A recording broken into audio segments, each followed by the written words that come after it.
Imagine this. You suddenly transport back in time, armed with nothing but a single modern tank. The world's greatest conqueror, Genghis Khan, leads his legendary army against you. Can a 21st century machine defeat the Mongol Empire's most fearsome warrior? Let's find out. Meet the fighters. The Mongol Army. Genghis Khan, born Temujin, ranks among history's most successful military leaders. By the time he dies in 1227, he conquers vast portions of Asia and Europe, creating an empire that stretches from the Pacific Ocean to Eastern Europe. His army dominates with speed, mobility, and psychological tactics.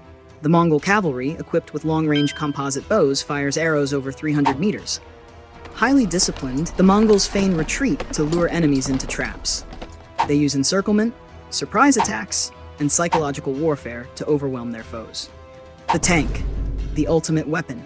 Tanks, first invented during World War I around 1916, begin as slow, heavy vehicles meant to break through enemy lines. But modern tanks, like the M1 Abrams, changed the game.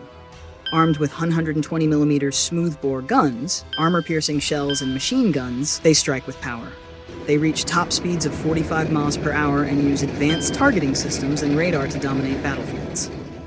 Round 1. Speed and mobility. Genghis Khan's cavalry charges onto the battlefield, moving faster than a storm and outpacing everything in their path. They fire from all directions while darting across the open plains.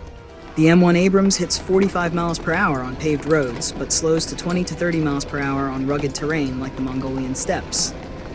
The Mongols execute hit-and-run tactics, using the land to their advantage.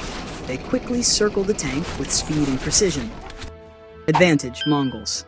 Their speed and agility outmaneuver the tank, keeping it constantly on the defensive. Round 2. Range and power. Mongol archers unleash a barrage of arrows, hitting targets even 300 meters away. But the M1 Abrams doesn't need to get close. Its 120mm cannon locks onto targets with pinpoint precision and launches armor-piercing rounds that obliterate anything, including cavalry. Machine guns mow down horsemen who try to close the distance. Overwhelmed by firepower, the Mongols retreat. Advantage, tank. Its superior firepower gives it the edge, rendering Mongol arrows practically useless. Round 3. Armor versus archery. The Mongols adapt, firing flaming arrows at the tank, hoping to find a weakness. But the tank's ceramic and composite armor shrugs them off. The arrows bounce harmlessly. Despite their efforts, the Mongols can't pierce the tank's defenses. It rolls forward, untouched.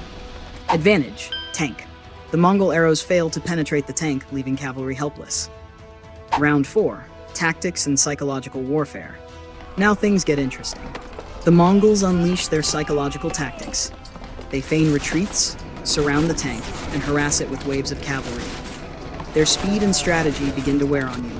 You struggle to maintain a clear line of sight. Fatigue sets in. Fuel runs low. The Mongols chip away at the tank's morale. Advantage, Mongols. Genghis Khan's tactics exploit the tank's vulnerabilities and strain its operator. Round 5, Endgame.